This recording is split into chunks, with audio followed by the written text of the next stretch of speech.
আমুদরিয়া news, voice of the marginal. নমস্কার, আমুদরিয়া নিউজে সকলকে জানাই স্বাগত। আমি বর্ণা।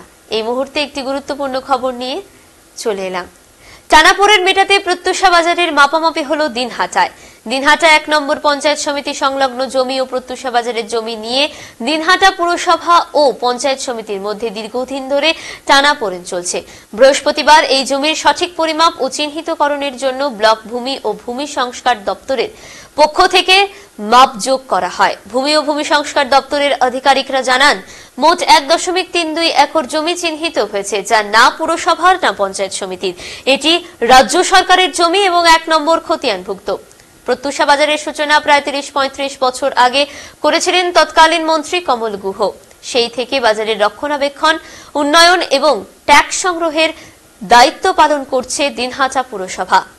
কিন্তু কিছুদিন আগে পঞ্চায়েত সমিতির ওই জমির মালিকানা দাবি করে এবং সেখানে খুঁটি পুঁতে নিজেদের অধিকারের বার্তা দেয়, যার ফলে দুই পক্ষের মধ্যে উত্তেজনা তৈরি হয়। এই পরিস্থিতিতে জেলা প্রশাসন হস্তক্ষেপ করে। পঞ্চায়েত সমিতির অনুরোধ, ভূমি ও ভূমি সংস্কার দপ্তর জমির পরিমাপ করে এবং স্পষ্ট করে জানায় বিতর্কিত জমিটি সরকারি সম্পত্তি। পঞ্চায়েত সমিতির সভাপতি তপতি রায় জানান, পঞ্চায়েত সমিতি নিজেদের তহবিল বৃদ্ধি করতে বাজারের পাশে নতুন স্টল নির্মাণের পরিকল্পনা করেছিল। সেই কারণেই জমি সংক্রান্ত বিষয়টি জেলা প্রশাসনের নজরে আনা হয়েছিল। অন্যদিকে দিনহাটা পুরসভার ভাইস চেয়ারম্যান সাবির সাহা চৌধুরী বলেন, পুরসভা দীর্ঘদিন ধরে প্রত্যুষা বাজার পরিচালনা করে আসছে। পঞ্চায়েত সমিতির এই জমি দখলের প্রচেষ্টা অযৌক্তিক। বিষয়টি আইনত খতিয়ে দেখা হবে এবং যার প্রকৃত অধিকার তারই নিয়ন্ত্রণ থাকবে। এ বিষয়ে দিনহাটা ১ নম্বর ব্লক ভূমি ও ভূমি সংস্কার আধিকারিক কল্যাণ কুমার নাথ জানান, পঞ্চায়েত সমিতির অনুরোধে জমির মাপযোগ করা হয়েছে, তবে এটি পুরসভা কিংবা পঞ্চায়েত সমিতির জমি নয়, এটি রাজ্য সরকারের সম্পত্তি। কাজেই এখানে কারোর একক মালিকানা থাকার সুযোগ নেই। এই পরিস্থিতিতে প্রত্যুষা বাজার ও সংলগ্ন জমির ভবিষ্যৎ কি হবে তা এখন জেলা প্রশাসনের সিদ্ধান্তের উপরেই নির্ভর করছে। ১৫ মিনিট আগে কে এসেছিল লাগাতে? বিডিও অফিসের লোকজন। এর আগে তো আরেকটা পোস্টার ছিল পঞ্চায়েত সমিতির। এটাও পঞ্চায়েত সমিতির। আচ্ছা, এখানে মানে এক পোস্টার প্রথম দিছে, দ্বিতীয়টা এটা। আচ্ছা, আর একটা দিবে বললো যে আর একটা লাগাবো, তারপরে কেস করবো। এইভাবে আলোচনা হলো। কিসের জন্য কেস করবে? এখন ওদের সরকারি ব্যাপার, এটা পৌরসভা ট্যাক্স তুলে আমাদের কাছে। আচ্ছা, এখন ওদের কি ব্যাপার, ভেতরের ব্যাপারটা আমরা জানি না। আপনারা পৌরসভাকে ট্যাক্স দেন? হ্যাঁ। কত করে দেন? প্রতিদিন ৫ টাকা দেন। ৫ টাকা করে দেন। কতদিন থেকে ব্যবসা করছেন এখানে?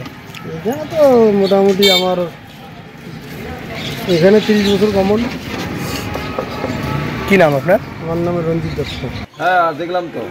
কি করলো এসে? ওরা তো এসে ওই পোস্টারগুলো লাগিয়ে ছুঁয়ে গেল। হ্যাঁ, আমরা তো এখানে দীর্ঘ ৩৫ বছর যাবত দোকান করি, পৌরসভার আন্ডারেই করি। এখানে তো আমাদের কমল গ্রহ জায়গা দিছে, তখন কৃষিমন্ত্রী ছিল ওই কলিমুদ্দিন শামসুনি জায়গা দেখা দিয়ে গেছিলো বহুত দিন আগে। হ্যাঁ, তখন থেকেই আমরা এখানে দোকান করি, আজকে ৩৫ বছর যাবত। আমরা তো জানি না এটা পৌরসভার জায়গা না বিএলওর জায়গা। আমাদের তো কমল গ্রহ করছে পৌরসভা যায়, পৌরসভাকে ট্যাক্স দিই। কত করে ট্যাক্স দেন? আমরা মনে করেন মাসে ১৫০ টাকা করে দিই। পৌরসভা ট্যাক্স নিচ্ছে? পৌরসভায় দিয়ে আসছি বহুদিন যাবত। ইদানিং কি সমস্যা হয়েছে? ইদানিং আমাদের কোনো সমস্যা নেই, আমাদের সাথে কেউ কিছু বলেও নাই, বিডিও কিছু বলে নাই, পৌরসভায় কিছু বলে নাই। হ্যাঁ, আমাদের তো কেউ কিছু বলে না। কি নাম আপনার? আমার নাম কমল সেন। এখন তবে এই পর্যন্তই। পরবর্তীতে আবারও ফিরে আসবো ঠিক এমনই কিছু গুরুত্বপূর্ণ খবর নিয়ে। ধন্যবাদ।